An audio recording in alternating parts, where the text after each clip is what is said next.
Hi, my name is Andrew MacQuarrie. I'm presenting the paper Directing versus Attracting Attention, Exploring the Effectiveness of Central and Peripheral Cues in Panoramic Video. It was written by Anastasia Schmitz, myself, Simon Julier, Nicola Binetti, and Anthony Steed. And I just wanted to highlight the fact that I'm not the first author on this paper. The first author is Anastasia Schmitz. She did this project for her master's when she was at the Interaction Centre at University College London last year. But she's just started a new job, so she wasn't able to produce the video, which is why I get the opportunity to do it. But I just really wanted to highlight that that she did the lion's share of the work on this project. Okay, so why do we think it's important to look at guiding attention in 360?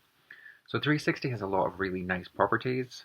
It's immersive, it allows users to look around and explore. But this also leads to issues around ensuring that users have looked to certain regions of interest. So content producers might be worried that their users haven't seen everything that they'd hoped or even required that they would. But also it might leave some viewers feeling concerned that they've missed something important. So just a bit of detail on the background. We were looking at how to most effectively direct attention in 360 videos, and we did this by comparing a central and a peripheral cue. Our research was inspired by previous studies from psychology with desktop computers, which used the famous Posner cueing paradigm. The paradigm typically compares a central cue, which tends to be an arrow in the middle of the screen, to a peripheral cue, which is often a one-off flicker within one of the two boxes which the stimuli may appear in. So in the image that you see on the side of the slide here, these are time series images. So the top one is a stimuli, which is the star, being cued by an arrow, which points left to right. And then the bottom one is the stimuli being cued by a flash in one of the boxes. You can see going bold. And users are assessed on how quickly they can respond to either cued or uncued stimuli in these boxes. And their response tells us a little bit about the kind of attention that the cue is eliciting. So desktop studies have shown that central cues tend to encourage voluntary attention as users need to interpret the direction of the cue before they can decide whether or not they want to respond to it. And in contrast, the peripheral cue usually elicits an involuntary reaction because the flashing in the periphery is processed as a danger signal in the brain, and their directionality doesn't need to be consciously interpreted before following it. So central and peripheral cues have been shown to elicit different kinds of attention, with the central cue generating a voluntary attention, while the peripheral cue generates an involuntary attention. And these two types of attention have been shown to have two different properties. If an individual follows a central cue, so this is voluntary attention, then their attention is often more sustained on the region of interest. They look at it for longer. And they also tend to remember more information about that region compared to if they've been following a peripheral cue.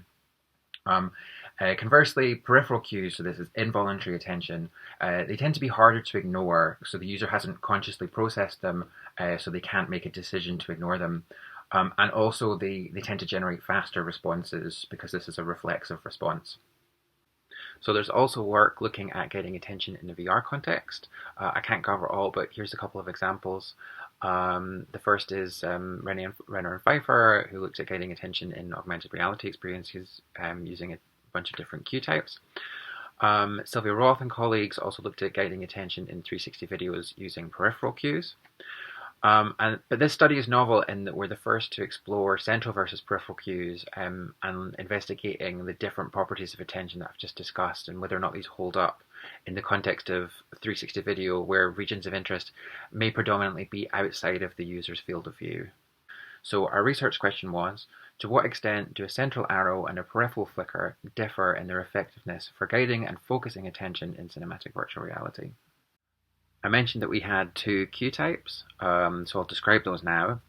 They're based on cues from previous work, and the eye has different properties centrally than it does peripherally, and these cues are designed to take advantage of those properties. So this video that you're seeing now is of the first cue type, the central arrow. The fovea has a very high resolution, so this is the bit in the center of the eye, and it can process shapes. And this cue requires shape processing because you need to interpret the arrow, and the arrow guides the user's attention to the region of interest that we're trying to direct the user to.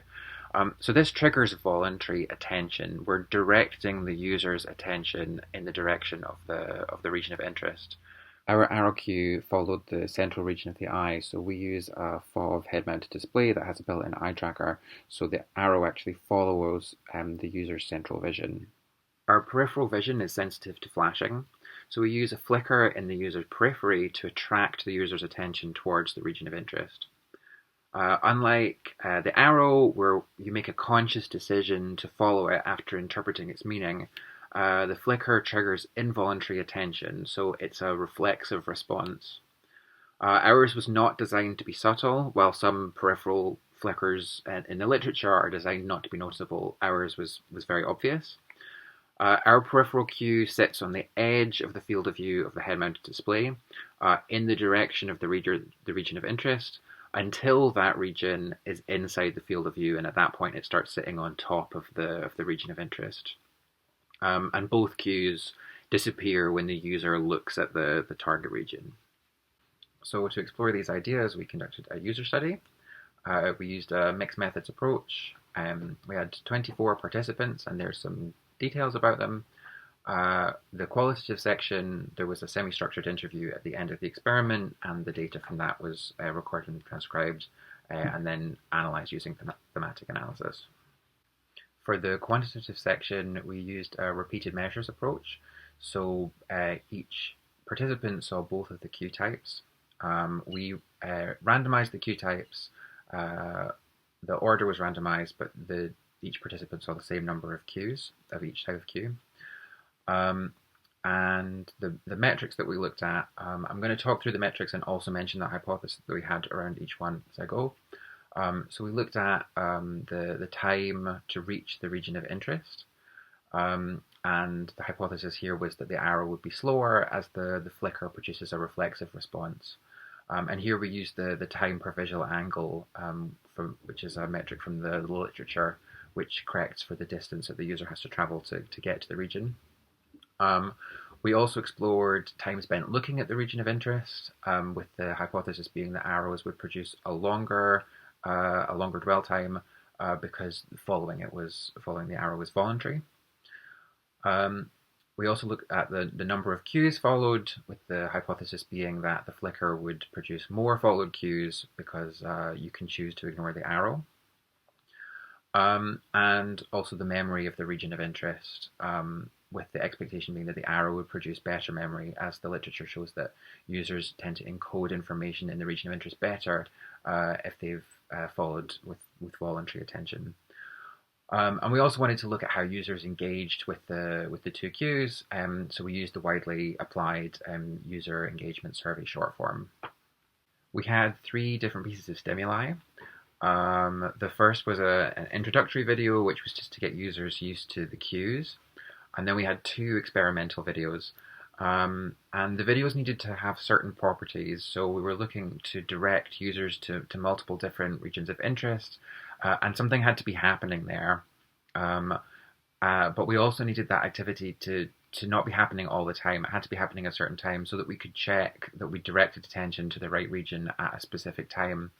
So we were looking for actions in the videos that lasted roughly around 8 seconds. So the first video was the School of Rock video. This is a popular 360 video that's available online, and it has lots of stuff happening in all different directions. And then the second experimental video was a Pokemon video. And this is a really great video for checking memory, because there's lots of different questions that you can ask around where the Pokemon was, what it looked like, what it was doing. So looking at the results, most of our metrics were not statistically significant. So we didn't find a statistically significant difference between the cue types for time to reach the region of interest, time spent looking at the region of interest, the number of cues followed, or memory of the region of interest, and the activity that was happening there. The reason that there's 3 values there for memory is because we looked at 3 different types of questions there. Character-specific, behavior-specific, and context-specific questions. So looking at different types of things that people might have remembered from seeing the activity. We also did find a difference in the user engagement questionnaire scores. We did some exploratory analysis on that, and we looked at the subscales, and we did see that the arrow rated is more rewarding. And we did expect to find these things. The attention literature indicated that we should be finding those things at these differences between the cue types, because that's what's been found before in desktop specific tasks. So we started trying to look a little bit more deeply at the data to see why we weren't getting this expected result.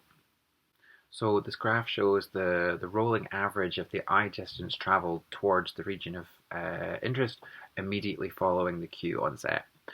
So the blue line shows the distance traveled following the onset of a flicker, while the orange line shows the distance traveled by the eyes immediately following an arrow cue onset. And you can see a clear difference here between the two cue types immediately following the cue onset, with the flicker causing a much more rapid response immediately following cue onset. So we did a posthoc test on this, looking at the first 500 milliseconds after the cue.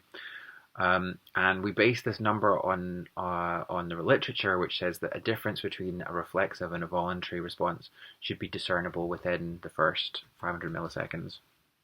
And we did get a strongly significant result on this test.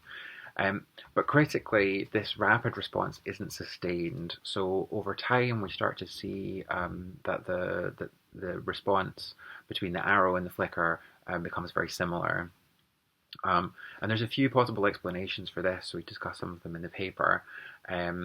One of which is it's been suggested in previous work that that voluntary attention and the activation of the higher motor centers of the brain are required for postural control and for locomotion. So this potentially might explain why we're not seeing the expected results in our other metrics, as our hypotheses were assuming that the flicker would produce involuntary attention.